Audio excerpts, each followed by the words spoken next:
Why, hello there, and welcome to another episode of Becoming a Better Builder. It's like my little tutorial series that I got going on of just kind of whatever comes to my mind that I believe can help you guys out in building. And since the last video, I've actually gotten Optifine.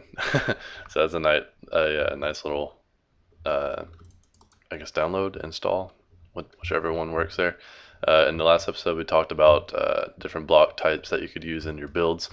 And in this one, it's going to be more of like the do nots or like we're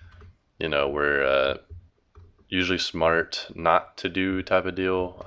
Kind of pointing you guys in the right direction on what to do when it comes to building. And the first thing that is pretty much my biggest pet peeve is to do not build in even numbers. This usually ends up in not such a great. Well, I mean, like I said in the first episode too, like even in the things I say that I might say that might not work, but in some cases it will. It just depends on what you're building. But let's say like you're building like an even number. This is just an example. Like if you're doing a roof, it's gonna have like two blocks at the top unless you want it like that. Or windows won't be even, the door won't be even, such as this. You got 1, 2, 3, 4, 5, 6, 7, 8 blocks in between. That's an even number.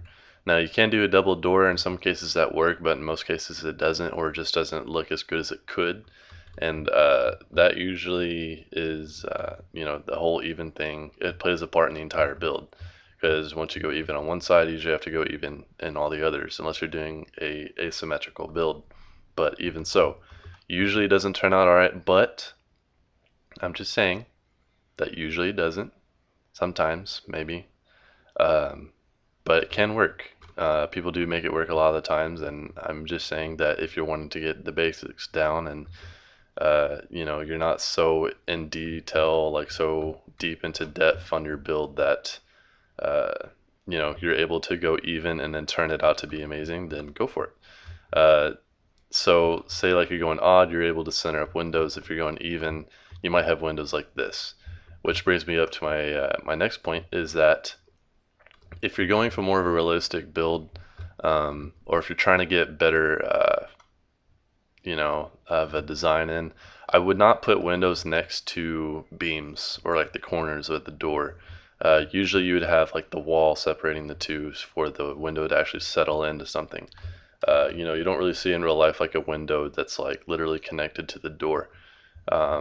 Now, again, I don't know what all is out in the world, but at least from what I've seen in my life, I have not seen a window that's directly connected to the door. Um, there's usually like a wall in between. And also, you lose a lot of opportunities to get some detail in under windows. Um, Also over here, I wouldn't usually. I actually have. Okay, on this part, I can prove myself wrong. I was gonna say I wouldn't make walls completely out of window because again, you lose out on design opportunities. But there are some builds where that actually does work, such as like these little like out cuts. I don't really know what to call that, but like where like a little section of the wall comes out, you have like a wall window in a way. Um, that still works, but if you're making like a standard house, um, I usually wouldn't do it. Yeah, like it's kind of neat to like see out and all that, but it's kind of plain. It's really ordinary, and you lose a lot of design. Um, and then this just goes back to the whole centering up a window thing. Uh, it's kind of funky in a way. Maybe if you're building it into something, maybe if you had like the same thing on this side but the window on this corner and you had some detail and some layers into it, it might work. But I usually wouldn't make wall windows. Um, Back to the whole even thing, I would go with like 3 or 5, for like the standard wall. When it comes to corners, usually I wouldn't do like a perfect 90-degree corner. I would add in some like depth, some layers or detail. And I still actually do this sometimes, but if you're actually trying to get like a really good like detailed build, then I wouldn't do that. Like such as this, like I use like the double corner.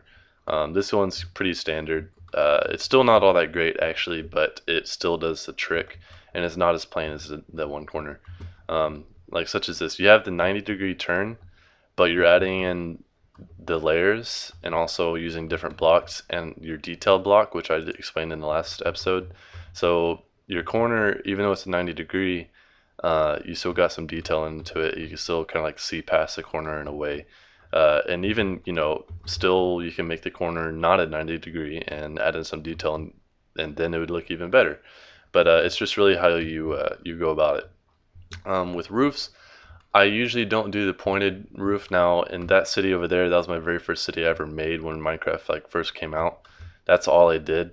But it usually gets pretty boring, pretty dull, pretty quick. I mean, you even see it like in the villages for the villagers. But I usually would not do a straight diagonal roof. If you were going to go with that, I would add in some stairs or slabs in it and maybe alternate, or not so repetitious. Look at my vocab. Woo! But and then also again, I wouldn't use windows going all the way up to the ceiling. You usually see a wall, in between the window and the ceiling.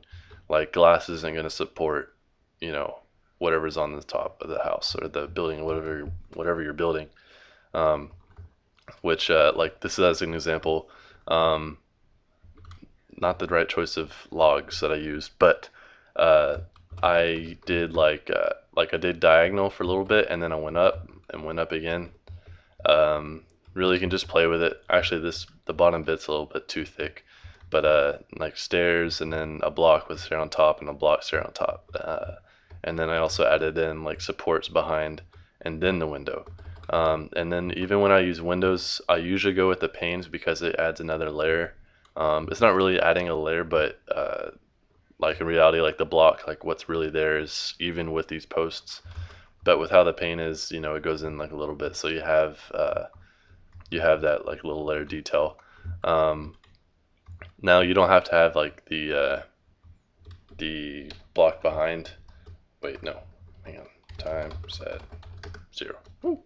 Uh, you don't have to have that there. You can just go with what's already here. But again, I wouldn't bring the window all the way to the side.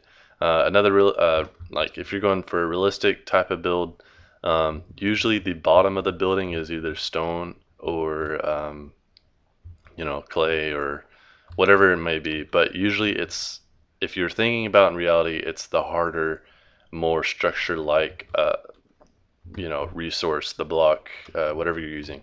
Usually that's what's on the bottom, and then above it is either wool or like wood. Um, but that's only if you're going realistic. If you're actually trying to build like an actual city or like a village or something, I would usually go with this. You wouldn't see like wool and then like you build like stone up on top, because in reality that just doesn't work. I know Minecraft is a game and that it's not all the time taken seriously, but if you're actually trying to be um, more detailed in your builds, usually you would have the stronger structure on the bottom with the weaker on top. Uh, Another thing, I think I kind of talked about this in the last episode. I wouldn't use the exact same block on the entire wall.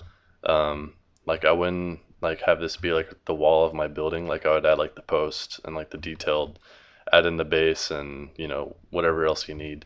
Uh, I mean, if you're just going for plain and simple, then yeah, this works. You're perfect. You're set. I mean, even to Minecraft, you don't even freaking need blocks. You just use dirt. But if you're trying to get an actual build going, I wouldn't use the exact same block all over the place. But I talked about that in my last episode, so I won't really use that too much. Now, the last thing, I wouldn't use the same block that you use on the walls as the floor or the ceiling. This is because when it gets to be kind of large or even kind of small in this case, the wall and the floor blend in just way too much.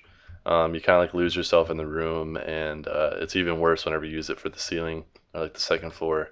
Usually, I would use a different type of wood at least, or like stone walls and like a wood floor. I don't know, or carpet, whatever. Basically, just I would not use the same block on the floor as I would use on the walls. But that's it for this episode, though, guys. Give me suggestions for another episode. I can continue bringing out this series. I still got the layers going that I need to talk about, and there's something else I can't remember right now, but I will later. But I appreciate you guys tuning in for another episode. I hope that you enjoyed. I hope that you learned something. Let me know if you have any advice, tips, tricks, whatever, comment below. Be sure to like the video and be sure to subscribe if you want to see more when I release it on, the right date and all that. But thanks for watching. Goodbye.